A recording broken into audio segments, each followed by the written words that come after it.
Let's go live now to CTV's Daniele Hamamdjian. She's standing by outside Notre Dame this morning. Danielle, the fire is finally out. What does the cathedral look like in the light of day? Bruised, I would say. People are walking by the thousands along the Seine, unable to not look at the cathedral, taking pictures. What would normally be behind me, thousands of people with selfie sticks taking pictures, right now is empty. All we have are firefighters who are assessing the damage, analyzing the facade. And as you mentioned, right now they're going to, yes, the main structure has survived, but there could be parts of it that are very unstable. So that will be the next step.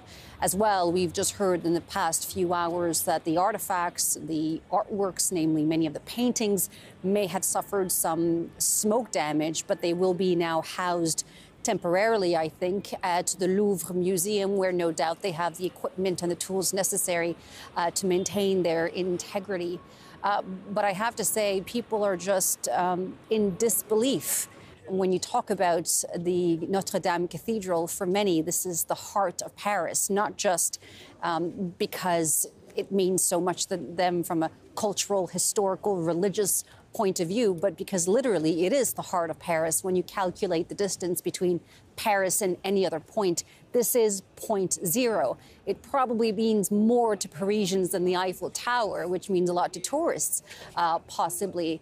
But it was a sight, really, people in stunned shock were watching yesterday. And today, I guess the good news is that they woke up and the Notre Dame Cathedral was still standing. And that, at many points yesterday, was in doubt. And as you point out, it being in the heart of Paris, this symbol of Paris, is something I think that many people took for granted.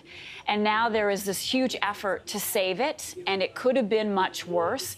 Can you talk to us about when we might know the full extent of the damage and get a complete picture on that, Danielle?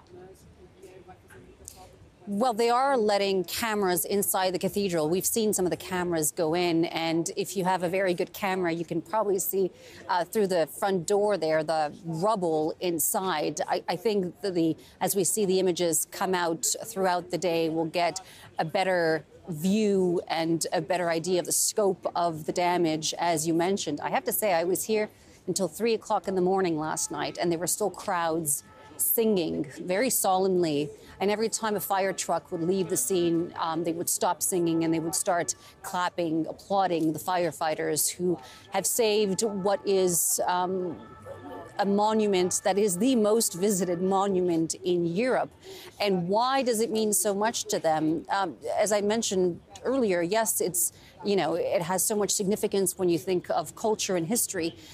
Napoleon Bonaparte was crowned here. Victor Hugo's Hunchback of Notre Dame was set here. It survived fires, revolution, 2 world wars. It belongs to the Paris landscape.